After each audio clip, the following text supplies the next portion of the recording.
Hello students, KCET ಮತ್ತು neat ವಿದ್ಯಾರ್ಥಿಗಳಿಗೆ ನಮ್ಮ KA ಕಡೆಯಿಂದ ಸೆಕೆಂಡ್ ರೌಂಡ್ ಟೆಂಟೇಟಿವ್ ರಿಸಲ್ಟನ್ನು ಅನೌನ್ಸ್ ಮಾಡಲಾಗಿದೆ. ಆ್ಯಂಡ್ ಅದಕ್ಕೆ ಸಂಬಂಧಪಟ್ಟಂತೆ ನಿಮಗೆ ಸೀಟ್ ಮ್ಯಾಟ್ರಿಕ್ಸನ್ನು ಸಹ ಬಿಡುಗಡೆ ಮಾಡಲಾಗಿದೆ. ಸೊ ನೆಕ್ಸ್ಟ್ ಪ್ರೋಸೆಸ್ ಏನಿರುತ್ತೆ ಅದನ್ನು ಈ ವಿಡಿಯೋದಲ್ಲಿ ನಾವು ತಿಳ್ಕೊತಾ ಹೋಗೋಣ.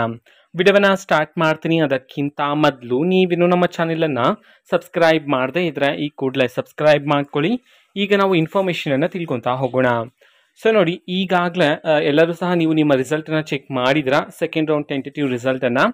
ಸೊ ನಿಮ್ಗೆ ಆಲ್ರೆಡಿ ಗೊತ್ತಿರುತ್ತೆ, ಈಗ ಅಲಾಟ್ ಆಗಿದೆ ಟೆಂಟೇಟಿವ್ ರಿಸಲ್ಟ್. ಸೊ ಇದ್ರ ಮುಖಾಂತರ ನೀವು ಅಡ್ಮಿಷನ್ ಆಗೋದಕ್ಕಾಗೋದಿಲ್ಲ. ಫೈನಲ್ ರಿಸಲ್ಟ್ ಬಂದಾಗಲೇ ನೀವು ಅದ್ರ ಮುಖಾಂತರ ಅಡ್ಮಿಷನ್ ಆಗೋದಕ್ಕೆ ಸಾಧ್ಯ ಆಗುತ್ತೆ.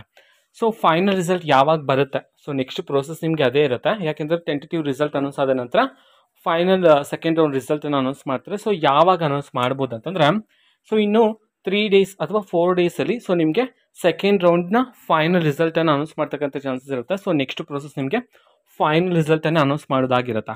ಓಕೆನಾ. ಸೊ ಫೈನಲ್ ರಿಸಲ್ಟ್ಗೆ ಸಂಬಂಧಪಟ್ಟಂತೆ ಇನ್ನೂ ಹಲವಾರು ಅಪ್ಡೇಟ್ಸ್ಗಳು ಬಂದ ನಂತರ ಆದಷ್ಟು ಬೇಗ ನಾನು ನಿಮಗೆ ಇನ್ಫಾರ್ಮೇಷನ್ ತಿಳಿಸ್ತೀನಿ. ಅದಕ್ಕೋಸ್ಕರ ಚಾನಲ್ಗೆ ಸಬ್ಸ್ಕ್ರೈಬ್ ಮಾಡ್ಕೊಳ್ಳಿ. ಇದು ಇವತ್ತಿನ ಒಂದು ವಿಡಿಯೋ. ಮತ್ತು ಈಗ ನಾವು ಟೆಲಿಗ್ರಾಮ್, ಇನ್ಸ್ಟಾಗ್ರಾಮ್ ಮತ್ತು ಫೇಸ್ಬುಕ್ಕಲ್ಲೂ ಸಹ ಈಗ ವಿಡಿಯೋಸ್ಗಳನ್ನು ಅಪ್ಲೋಡ್ ಮಾಡ್ತಿದ್ದೀವಿ. ಲಿಂಕ್ಸ್ಗಳನ್ನು ಡಿಸ್ಕ್ರಿಪ್ಷನ್ ಬಾಕ್ಸಲ್ಲಿ ಕೊಟ್ಟಿರ್ತೀನಿ.